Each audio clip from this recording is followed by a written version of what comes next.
रेसिपीमध्ये आपल्या सर्वांचं अगदी मनापासून स्वागत आहे।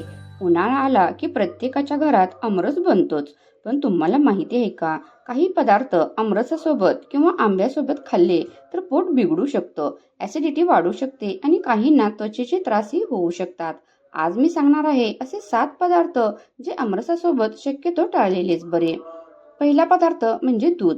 आमरस खाल्ल्यानंतर लगेच दूध घेतल्यास काही लोकांना पोट फुगणे, जडपणा, अपचनाचा त्रास होऊ शकतो। विशेषतः ज्यांचे पचन कमजोर असते त्यांनी हे कॉम्बिनेशन जपून घ्यावे। दूध घ्यायचेच असल्यास थोडा वेळ अंतर ठेवा। दुसरा पदार्थ म्हणजे दही।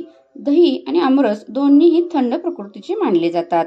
काही लोकांना हे एकत्र घेतल्यावर सर्दी, कफ किंवा पोटात गॅस होऊ शकतो। दही खाणारच असाल तर आमरसापासून थोडं अंतर ठेवा, म्हणजे आमरस किंवा आंबे खाल्ल्यानंतर अंतर ठेवून नंतर खा। तिसरा पदार्थ म्हणजे थंड पाणी।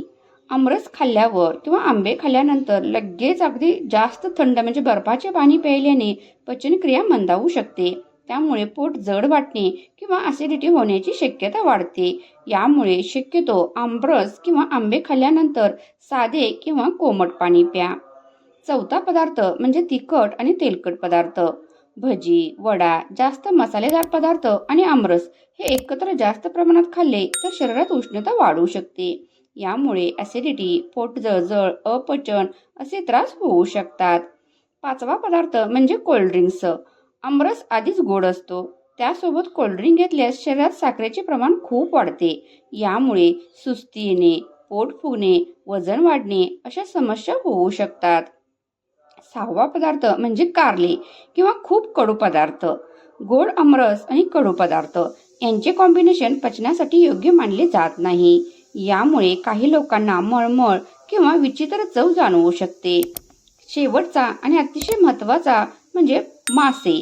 सातवा प्रकार म्हणजे मासे। पारंपरिक मतानुसार मासे आणि आंबा, आमरस एकत्र खाणे टाळले जाते। ही चूक तर तुम्ही कधीच करू नका, कारण यामुळे काही लोकांना त्वचेचे त्रास, पचनाचे त्रास होऊ शकतात। यावर ठोस वैज्ञानिक पुरावे कमी असले तरी अनेक घरांमध्ये आज ही काळजी घेतली जाते।